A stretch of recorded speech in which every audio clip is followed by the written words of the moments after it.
Hello everybody, this is Dean. Welcome back to my channel, Filipino Nurse Retires Home. I hope everybody is doing great. Please comment, share, and subscribe, and thank you for all your subscriptions, okay? Today's topic is about expats. Alright, and this is about the consequences of living abroad. And I can relate to that, okay? Because I was a foreigner in America at one point. Okay, I feel like that because I was different and I became naturalized and became an American citizen. So when you go abroad, like in the Philippines, which I know best, so we're gonna take Philippines as a good example. You have to know another country. You have to go to another country and know it and start living there. So there are some consequences. All right, sometimes when we plan to go abroad, we're so excited that we sometimes do not take into consideration that there are some disadvantages or consequences living there. So the advice of that is you better do your assignments, okay? I'm gonna talk to you about the consequences, which I am very well informed and I can relate. Now, number one is communication barriers. And I mentioned that to you several times that for you to overcome that, you have to know the basic communication, especially in the Philippines. There's only 40% English speakers, but the local can understand you if you just be patient with them, all right? Know the basic dialect and start from there, little by little, and sometimes you have to jot down sentences like greetings, those kind of stuff. They would not expect for you to know it at one time. In fact, they're gonna help you and they're very proud to help you with that. In fact, they're so happy to even talk to you. And they would go over that with you and they would feel proud. That's what I noticed about the Filipinos, and they would actually be your friends. And another one is when you run out of money, you don't have enough funds. Okay, that's the second category.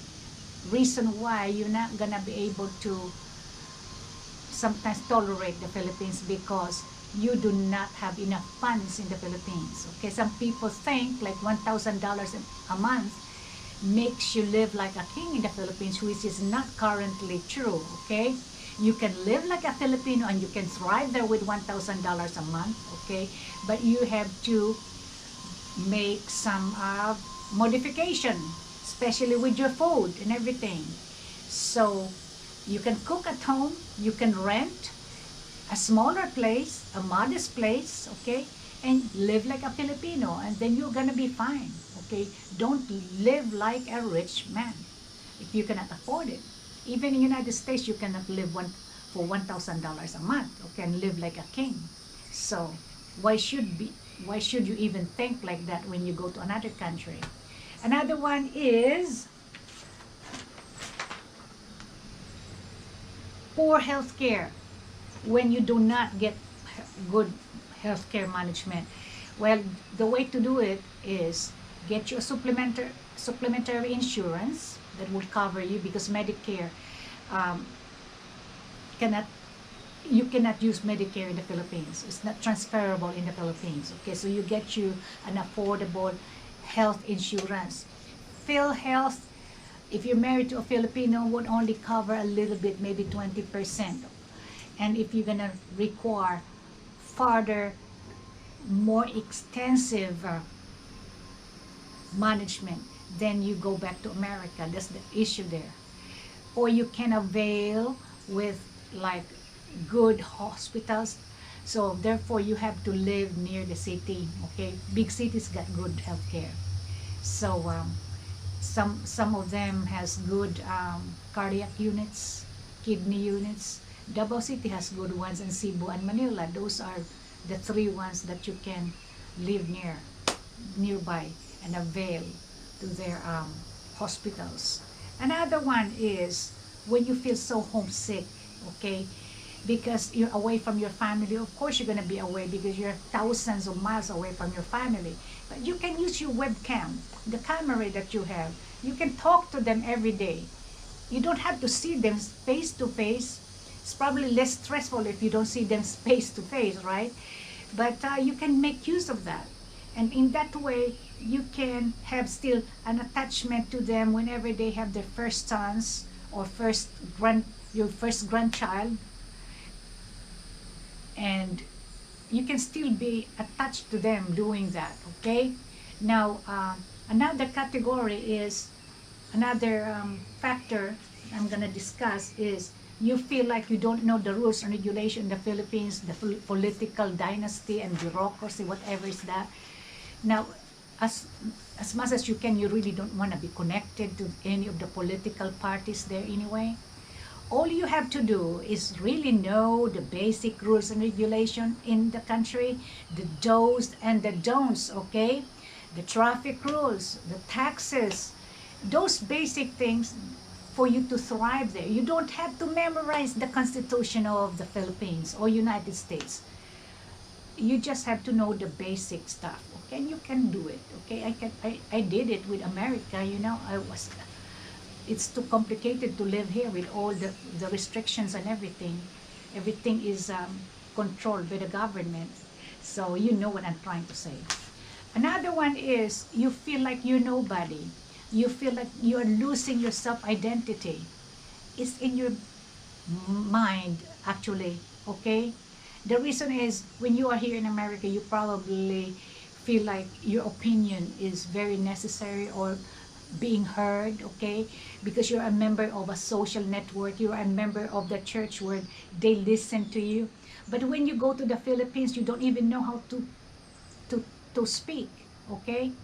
And the thing is, the first thing there is really knowing the language and then develop friendship with people, social networking, and you will be able to communicate with them good and they will listen to you.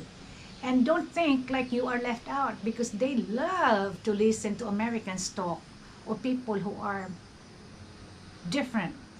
So they're excited being friends with you and associated with you, in fact. So that's not going to be a problem. Another category is you're bored to death. Why in the world are you bored to death? There's a lot of things that you can do in the Philippines. Mountain climbing, boating, go to the resort, everywhere, you know?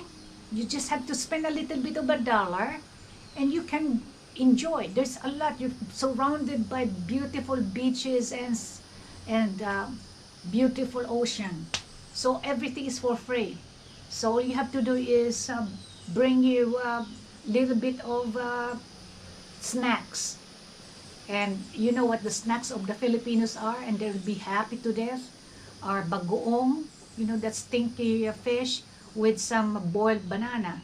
So you don't have a lot of money and you live like a Filipino, live like that, okay? Another category is you don't have any food that you can eat, or you don't really find your favorite food. Well, there's a reason to that, because you don't want to cook your own food. There's a lot of food there, especially if you're near the city. You can go to SM and get you some food. There's a lot of option you can do.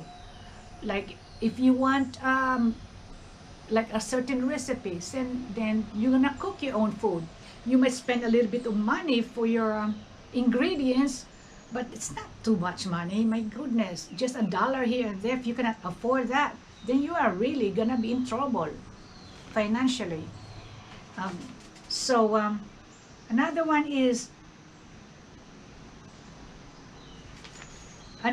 is you are so homesick that you are not able to have any connection with your family anymore. I understand that. That's the biggest thing there, because you're completely disconnected from your family. But as I have said, we're so blessed with the technology right now. Actually, the Philippines before, I tell you what, we did not really have a good telephone system. When I came to America, it was so hard for me to communicate. We only wrote each other. Then the first time I went back home, that was after 7 years. And when I saw my parents, skin is already drying up, they look different. My sisters are all married and having their children, and their children, I really did not develop any kind of relationship with them. My parents died. I didn't even see them on their deathbed. It was so painful, and I understand that. But life has to go on. You cannot have it all. And you have to know that you have to be grateful of what you have there to experience the happiness of living in another country. New life, new friends, and new civilization. Just like a Star Trek. And you are an explorer, basically. But you cannot have it all. Sometimes you have to sacrifice other aspect of your life to be in that level. You actually will be more stronger than the people around here, or people that you left at home, because you are more, your mind is broader, and you are brighter than them actually, because you know better and you experience that. And you have to be proud of yourself that you even got there, okay? But now, if you say, I'll talk to you about that later. Another category is when the weather is so depressing because it's too damn hot and it's too damn cold. Now, what I would say this, most of the climate problem, or most of the problem, all the expats are feeling too hot. In America, you know what? If you cannot afford a central air here, you cannot afford it there. Okay? So meaning to say, if you can afford it here, why don't you put central air in your place? Okay? Or if you cannot, because your budget is only very little, then get your room, have an AC. Okay? So that should not be an excuse. You cannot change the weather. In United States, I live in the south. We have 6 months full summer, 90 degrees and up. So I really understand what heat is, but we're blessed to have a central air in our houses. So that's why you don't feel that. But it's really sometimes worse in United States. At least in the Philippines, we don't have cold climate. You can never stand the cold and the freezing temperature. So you cannot have it all. Now you're gonna say you are so fed up with that. So that should not be a reason. And then the happiness is really within, And if you're bored to death, you find you something to do, Or if you cannot really do it because it's really because of you. You refuse to really change. I'm not going to judge you, but really it's really the stamina of a person, or mentality of a person, why we cannot adjust very well. There's a big mosquito there. So I hope things will get better for you guys if you have difficulty with those consequences of living abroad. And this is just a thought. Okay guys, thank you and have a good day, and God bless and good luck for your retirement. Bye.